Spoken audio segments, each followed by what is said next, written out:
Go.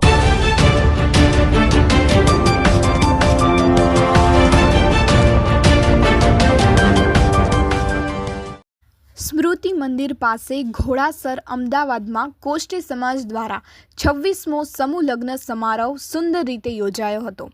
સમાજને સંગઠિત, સંકલિત, સમૃદ્ધ અને વિકસિત બનાવવા માટે કોષ્ટી સમાજ દ્વારા સમયાંતરે વિવિધ પ્રકારના કાર્યક્રમોનું આયોજન કરવામાં આવે છે.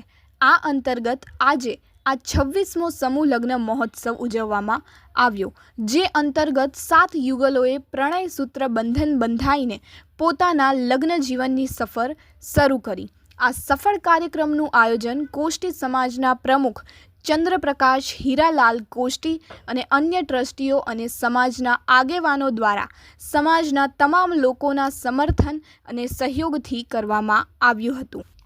મોટી સંખ્યામાં સમાજના લોકો હાજર રહ્યા હતા. સુંદર વ્યવસ્થા ઉપરાંત આયોજકોએ ખાવા પીવાની વ્યવસ્થા પણ કરી અને દંપતીને ભેટ તરીકે ઉપયોગી સાધનો આપ્યા. આ બધું સમાજના તમામ વર્ગોના સહયોગ અને તેમની ક્ષમતા મુજબના યોગદાનને કારણે શક્ય બન્યું છે. આજકાલ લગ્નમાં બિનજરૂરી ખર્ચ રોકવા અને દહેજ પ્રથા નાબૂદ કરવા અને ગરીબ છોકરીઓના લગ્નમાં કોઈ અવરોધ ન આવે અને તેમને યોગ્ય જીવનસાથી મળે તે માટે ઘણી વખત મેળાવડાનું આયોજન કરવામાં આવે છે અને હોશિયાર વિદ્યાર્થીઓને સમાજ દ્વારા પુરસ્કાર આપવામાં આવે છે. આ રીતે સમાજના વિકાસ અને પ્રગતિ માટે સમયાંતરે બહુસ્તરીય કાર્યક્રમોનું આયોજન કરીને સમાજને સંગઠિત, સંકલિત અને સમૃદ્ધ બનાવવા માટે ખૂબ જ સારા પ્રયાસો કરવામાં આવે છે.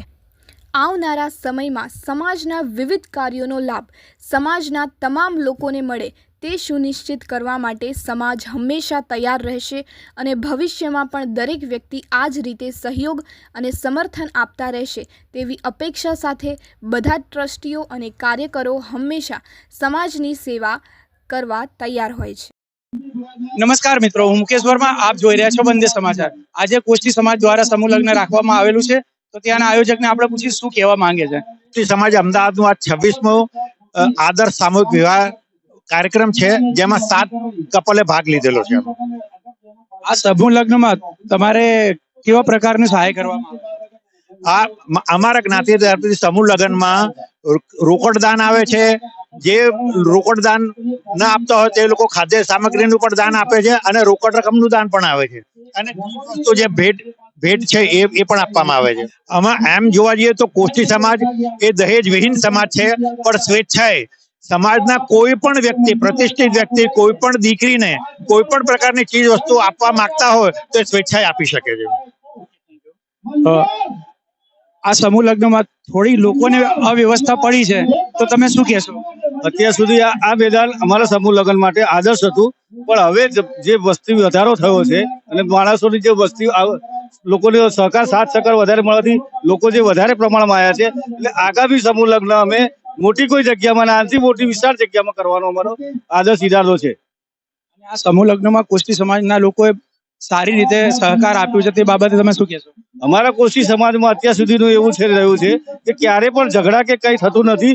દરેક વ્યક્તિ પોતાના તન, મન, ધનથી સાથ અને સહકાર સમાજના દરેક ટ્રસ્ટીઓને આપે છે. એના અમે તહે દિલથી આભારી છીએ. આ સમૂહ લગ્ન માટે તમે શું કહેવા માંગો? હું વસ્ત્રાલ વોર્ડ, રામોલ હાથીજણ વોર્ડમાં અધ્યક્ષ તરીકે ફરજ બજાવું છું અને હું આ મારા કોષ્ટી સમાજના સમૂહ લગ્નમાં 26મા સમારોહમાં મને બી એવું થયું કે આટલા બધા લોકો યોગદાન આપે છે, ચલો હું બી કંઈક મારા તરફથી યોગદાન આપું. હું મારા બ્યુટિશિયન ફિલ્ડમાં 20 થી 22 વર્ષથી હું મારું બ્યુટી કેર ચલાવું છું. પછી મને એમ થયું કે આ જે સમાજની દીકરીઓ છે એને હું ફ્રીમાં મારા આખો બ્રાઇડલ મેકઅપનું પેકેજ આપું, બસ એ યોગદાન આપવા હું માંગતી હતી. કોષ્ટી સમાજમાં જે લગ્ન ગ્રંથિથી જોડાયા છે નવદંપતિ, તેમને પૂછીશું કે તેઓ શું કહેવા માંગે છે. આ કોષ્ટી સમાજ દ્વારા સમૂહ લગ્ન થયું છે, તે બાબતે વ્યવસ્થા તમને કેવી લાગી? સારી લાગી. વ્યવસ્થા વ્યવસ્થિત છે, બધું સારું છે, બધું વ્યવસ્થિત આયોજન કર્યું છે. આગળ નેક્સ્ટ ટાઈમ બી સમૂહ લગ્ન થવું જરૂરી છે, સારું છે બધા માટે. અને વ્યવસ્થા બહુ સરસ તરીકે કરી છે ને, બધી વ્યવસ્થા સરસ છે અને સારી રીતે બધું જમાડવાનું, બધું વ્યવસ્થિત, બધું ડેકોરેશન સરસ તરીકે બધું ઉજવણી કરી છે. Thank you. બેન, તમે એમના ભાભી છો, તો તમારા દિયરના લગ્ન થયા, તમે શું કહેવા માંગો? કઈ નહીં, બધી વ્યવસ્થા અને ભોજન વગેરે બધું બહુ સરસ છે. નેક્સ્ટ ટાઈમ પણ સમૂહ લગ્ન થવા જોઈએ છે. કોષ્ટી સમાજના સમૂહ લગ્ન છે આજે, કેવું લાગ્યું? બહુ સરસ લાગે છે અને બહુ સરસ વ્યવસ્થા છે અહીંયા જે વ્યવસ્થા કરવામાં આવી છે, કેટલા હજારો લોકો અહીંયા આવ્યા છે. એટલી સરસ વ્યવસ્થા છે, બધાને પાસ સિસ્ટમ રાખ્યું છે, બરાબર. અને અહીંયા 7 જોડા એમાં સમૂહ લગ્નમાં જોડાયા છે. એટલી સરસ વ્યવસ્થા અને કોઈને કોઈ તકલીફ નથી. બધી વ્યવસ્થા બહુ સરસ ચાલી રહી છે. થોડી જગ્યા નાની પડે છે, ખાલી ટ્રાફિક માટેનો કોઈ પ્રોબ્લેમ પડે છે, બાકી જગ્યા બહુ સરસ છે અને બધાને ઇઝીલી અહીંયા પહોંચી શકાય. ઘોડાસરમાં બધા આવી જાય છે અને નજીક પડે છે બધાને સરસ અહીંયા વ્યવસ્થા લાગે છે.